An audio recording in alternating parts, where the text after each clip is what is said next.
ஃபுதைல் இப்னு இயாத். இவர் யார் என்றால் அந்த காலத்துடைய ஊருடைய அதாவது களவெடுக்கிற டீமை லீட் பண்ணியவர் இவர் தான். பெரிய தலைவர். ஊர்ல எதுக்கு தலைவர்? களவெடுக்கிறதுக்கும் ஏதாவது ஜினா செய்யறதுக்கும் அதுக்கு தலைமை தாங்குற ஃபுதைல். ஒரு நாள் ஃபுதைல் இப்னு இயாத் முழு ஊர் மக்களுக்குமே பயம் இவரை பத்தி. ஏனென்றா சொத்தை சுரையாடிடுவார், களவெடுத்துடுவான். யாராவது பெண்களை கண்டா ஜினா. ஒரு நாள் தாப்பையில ஏறார் ஒரு பெண்ணோட ஜினா செய்யறது. ஏறிய நோக்கம் ஜினாவுக்கு. ஒரு ஆயத்து தான் காதில புழுகுது. ஒரு ஆயத், அலம் யஅனி லில்லதீன ஆமனூ அன் தக்ஷா குலூபுஹும் லிذிக்ரில்லாஹ். அல்லாஹ்வை பயப்படுற நேரம் இன்னும் வரலையா? ஒரு ஆயத். இன்னைக்கு எங்களுக்கு கடையிலையும் சூரா பக்ரா, பள்ளியிலும் எத்தனையோ தராவி, கியாமுல் எத்தனையோ குர்ஆன். வாழ்க்கையில் எங்களுக்கு மாற்றம் இல்லையே.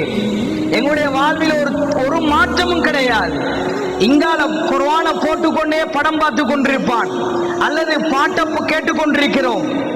சகோதரர்களே, சில ஆண்டுகளுக்கு முன்னால் திகாரியில் ஒரு சகோதரர், இந்த நாட்டை சேர்ந்த பெரும்பான்மை சமூகத்தை சேர்ந்தவர், தாவா பணிக்காக வந்திருந்தார். அவர் பெரும்பான்மை சமூகத்தை சேர்ந்து இஸ்லாத்துக்கு வந்தவர். நாம் கேட்டோம், எவ்வாறு உங்களுக்கு இஸ்லாம்?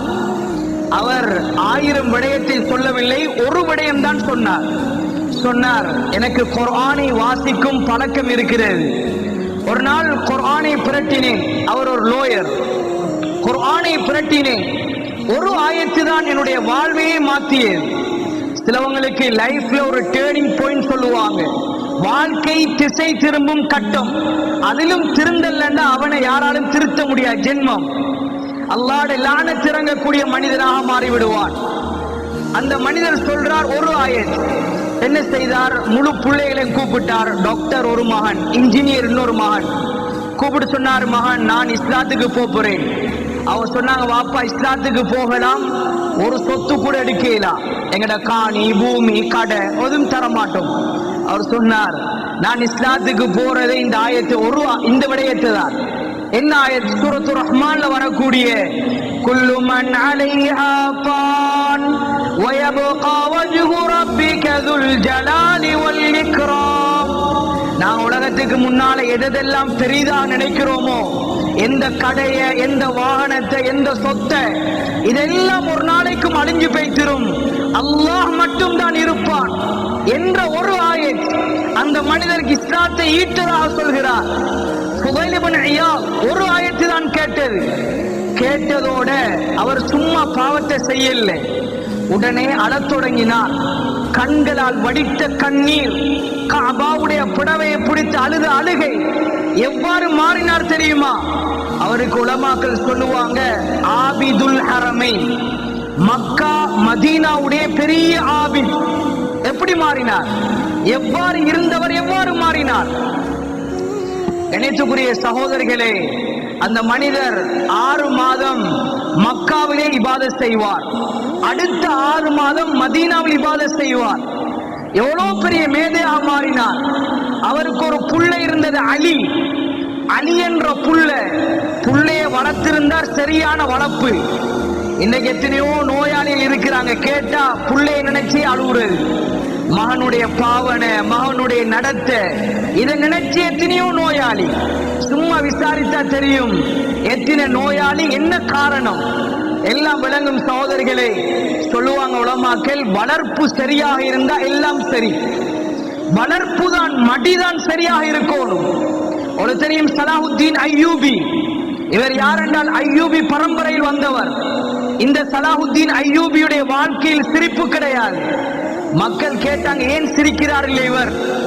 சொன்னாங்களாம், அவரை வளர்த்த வளர்ப்பு சரி.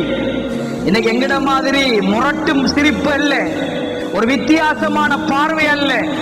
சொன்னாங்களாம், அவட உம்மா மடியில வளர்க்கிற நேரமே, சலாஹுத்தீன் நீதான் மஸ்ஜித் அக்ஸா வெற்றி கொள்ளணும், அதுவரைக்கும் உனக்கு அதான் நியத்தாக இருக்கணும் மகன். அந்த வளர்ப்புலே வளர்ந்த புள்ள ஃபுதைல் பின் இயாதுடைய உம்மா, ஃபுதைல் பின் இயாதுடைய மனைவி மகனை வளர்த்திருந்த சரியான வளர்ப்பு அலியே. அவருக்கு சொல்லுவாங்க உலமாக்கள், குர்ஆன் கொலை செய்த வாலிபன். குர்ஆன் கொலை செய்த வாலிபன் யாருடைய மகன்? ஊருடைய பெரிய கள்ளகோஷ்டி டீம் வழிநடத்தி வர்ற மகன். எப்படி மாத்திருந்தா உம்மா மகன் பாப்பாம் சேர்ந்து. அலி என்ற புள்ள இமாம் தொழுவிச்சா குர்ஆனுடைய ஆயத்தை கேட்டா பனிய புழுவார். புழுந்து புழுந்து இன்னைக்கு எங்கட வாலிபர் புழுந்தா ஏதாவது போதை பாவிச்சிருப்பான். குர்ஆனுடைய பயத்தால் எல்லாம் இருக்காது. அந்த புள்ள அப்படியே புழுந்து அப்படியே மௌத்தாகி விட்டார். அவ்வளவுக்கு சீதவியை உருவாக்கி வைத்திருந்தார்கள். இந்த புதைல் இப்னு இயாத் அவருடைய கண்களால் வடித்த கண்ணீர் இருக்குதே, எப்படி அல்லாஹ் மாத்திருந்தான் என்றா, துஆ கேட்டா கபூலாகிற மனிதர்.